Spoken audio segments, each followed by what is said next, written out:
જામનગરમાં કેબિનેટે જિલ્લા કલેક્ટર કચેરી ખાતે વિવિધ વિભાગોના અધિકારીઓ સાથે સમીક્ષા બેઠક યોજી લોકોની રજૂઆતો બાબતે ચર્ચા કરી જિલ્લાના સર્વાંગી વિકાસને અનુલક્ષીને સકારાત્મક દિશામાં કામગીરી પૂર્ણ કરવા મંત્રીએ અધિકારીને સૂચન કર્યું હતું। જામનગરના કેબિનેટ મંત્રી રાઘવજીભાઈ પટેલે જામનગર જિલ્લા કલેક્ટર કચેરી ખાતે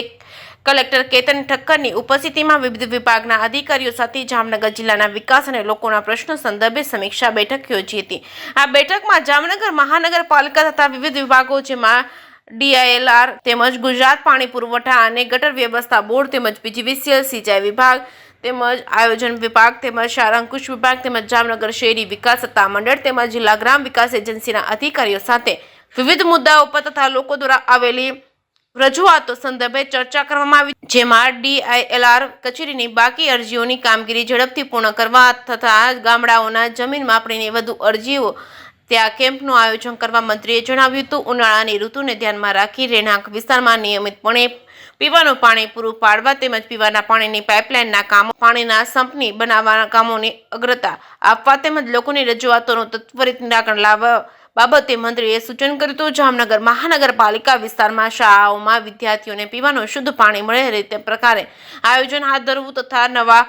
ભરેલા વિસ્તારમાં પીવાના પાણીની પાઇપલાઇનનું કામ તેમજ સોસાયટીમાં રોડ રસ્તા ગટર તેમજ સ્ટ્રીટ લાઇટ પોલ નાખવાની કામગીરી કચરાનો યોગ્ય નિકાલ કરવાના મુદ્દા ઉપર ચર્ચા કરવામાં આવી હતી। PGVCL દ્વારા પ્રશ્નો જે વીજ વાયરો બદલાવવાની કામગીરી જે જગ્યા પર લો વોલ્ટેજના પ્રશ્નો હોય તેનું નિરાકરણ લાવવા તેમજ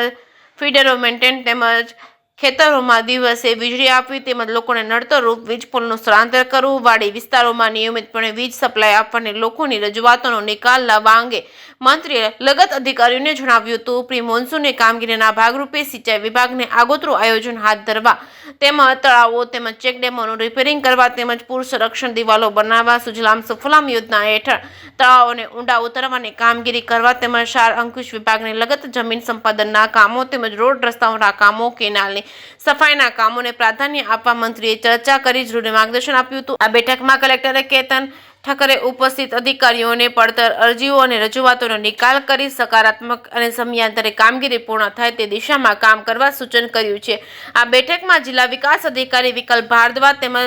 સેટલમેન્ટ કમિશનર કચેરીના એડિશનલ કમિશનર HM જાડેજા તેમજ નિવાસી અધિક કલેક્ટર BN ખેર નાયબ મ્યુનિસિપલ કમિશનર DN ઝાલા તેમજ જિલ્લા ગ્રામ વિકાસ એજન્સીના નિયામક શારદા કાથડ પ્રાંત અધિકારીઓ તથા વિવિધ વિભાગના અધિકારીઓ હાજર રહ્યા હતા। JK સિંહ ગુજરાતી સાથે હર્ષલ ગંધેડિયા, જામનગર।